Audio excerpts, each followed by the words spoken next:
got blood poisoning and died. Now, I don't know if that's true or not, but that's something in my memory. Okay, well, Dad, when the backwater come up and we didn't have any better place to go, they let us live in the black house.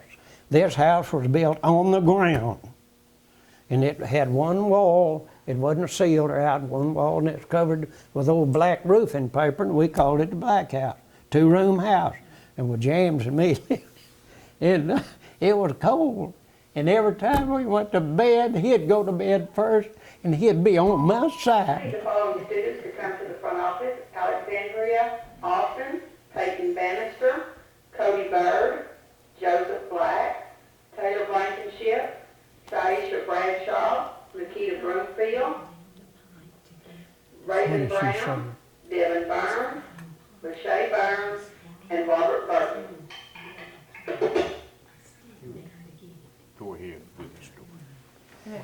Okay, and then I'll tell you some more about killing squirrels. Okay. Is that what you, okay. But anyway, Dad, we lived in the black house, and he always went to bed, you know, and he'd get on my side every time. And he was littler than me. He'd have to move. Well, I loved to go to bed where it was already warm. But the bed, you had to keep a 2x4 block under one corner, because if you shook, that block would fall out and stick in the dirt, and you didn't have much place to live, you know. So and then backwater come up, we had to leave there. So Daddy took a 5-horse motor. Unless we were getting modern, we had a 5-horse Seeking. This is after the war. And we pushed that thing from the camp up the river on logs now, this Buford shack up there, and we lived in that 1-room house there, and Daddy rented boats at the ramp. But when we killed squirrels over the backwater, sometimes, and this is more stories than how we live, but sometimes the squirrels would sink. Well, that was no problem to Daddy. He had his little trapping axe, and he'd cut him a pole maybe 10 foot long, depending on what that water was, stick it in the ground where the squirrel sunk. Well, one of us would hold this pole up straight and keep the boat from running off, you know. He'd pull his clothes off, and he'd go down that pole, and he'd stretch his body out on the ground and use his toes to walk around. We didn't lose many squirrels.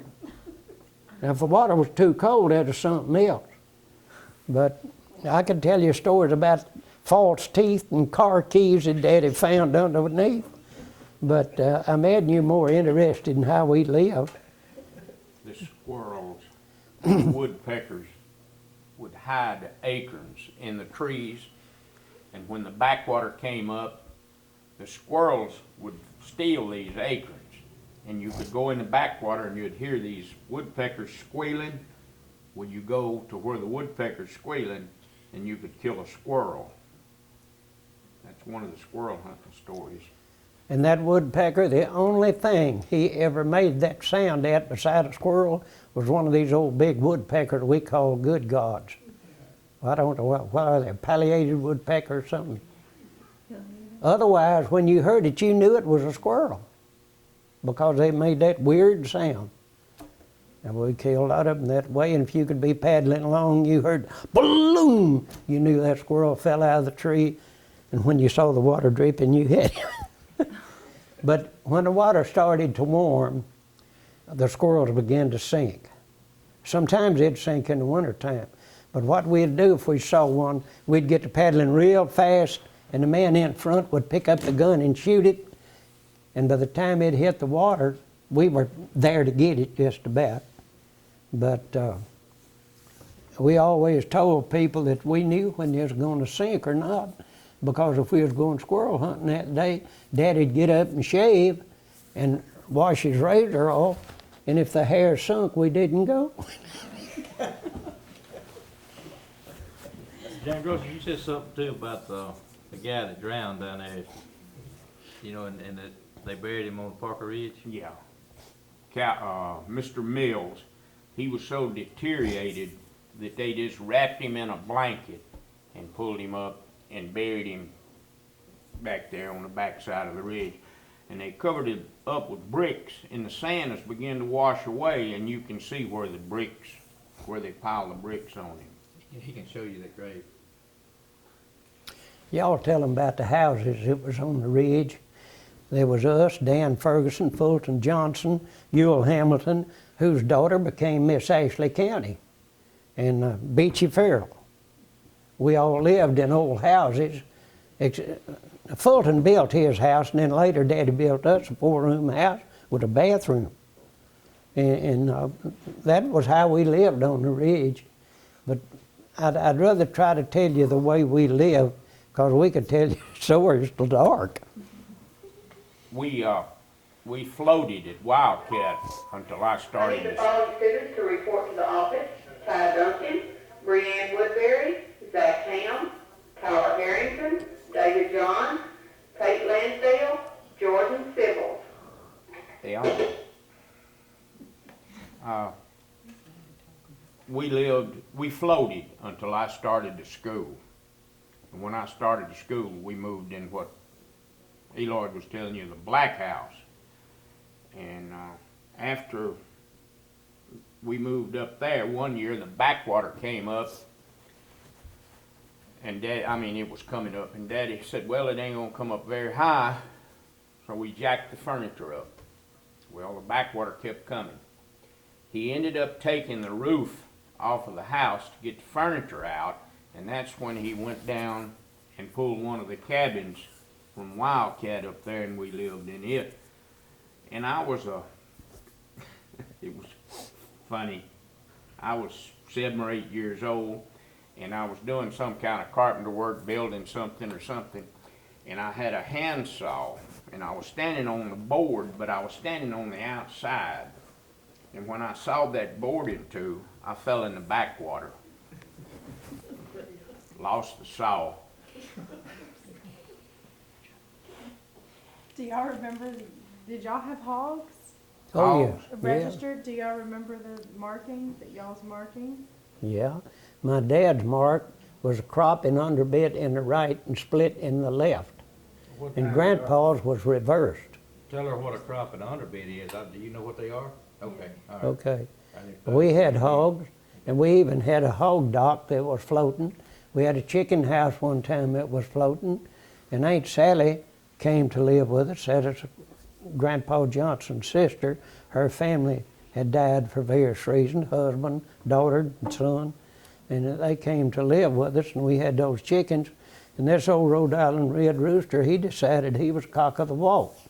And listen, he would fight you like a tiger, and every time she saw him, she'd run. And well, when the water went down, that old rooster, you could get out there and he'd be with the other chickens, and I'd crow, here he'd come. He was ready to fight. And I'd hit him on the head, and he'd try to get me in the face, and I'd do that, you know, and he'd try to hit me in the feet, and I'd catch him, you know, finally I'd catch him, get tired. I'd carry him out on the minnow dock and throw him out in the lake. He'd just swim to the bank, shake himself, he's ready to fight again. Well, one fella come from El Dorado or somewhere down there, and he was going to fish, but he found out that chicken had fight. He never did go fishing, he just played with that chicken. Well, the chicken was 5 years old, and Daddy'd cut the spurs off, and it hit a little girl in the head. He come up fighting and hit her. She was about 3 or 4 years old. Well, Daddy knew then he was going to have to kill it before he hurt somebody. And I told people that the chicken was 5 years old, and it took us 5 hours to cook him tender.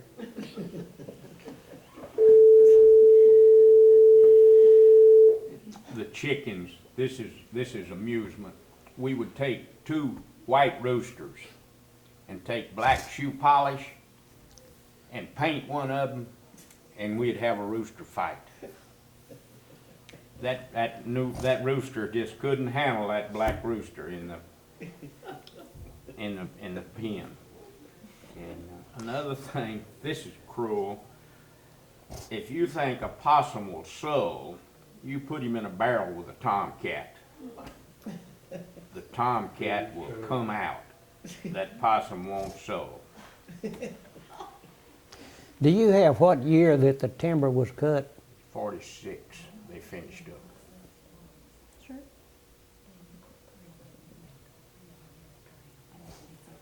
When the water come up there at Wildcat,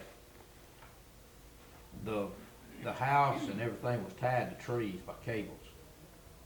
And at least once a week, and sometime more than that, somebody would have to go down there, and if the water's coming up, you raise the cables.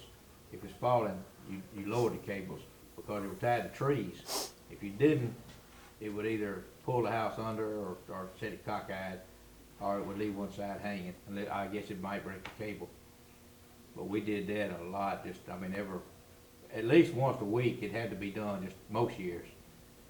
And in 1958, I know the Corps of Engineers will tell you the record height was 91 feet. But in 1958, Papa Johnson's house, what we call the big house, was on 42-inch cypress blocks. In 1958, it was 4 inches in the floor of his house. They stopped the traffic on the highway. The big trucks would not, they couldn't run the highway down, nothing but cars.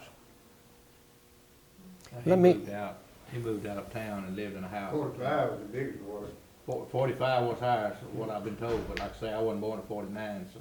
The Corps of Engineers, when they built Lake Ouachita, told Daddy, said, Mr. Johnson, you'll never have to move out again. Said, we've got this flood under control. And so Daddy went in the house and he got 2 glasses. He had each one of them half full of water. And he told this Corps of Engineer guy, he said, hold that glass. And so he took the glass and he started pouring, and he said, Mr. Johnson, it's running over. He said, that's what's going to happen to your people's dam up there on Lake Ouachita. It's going to run over.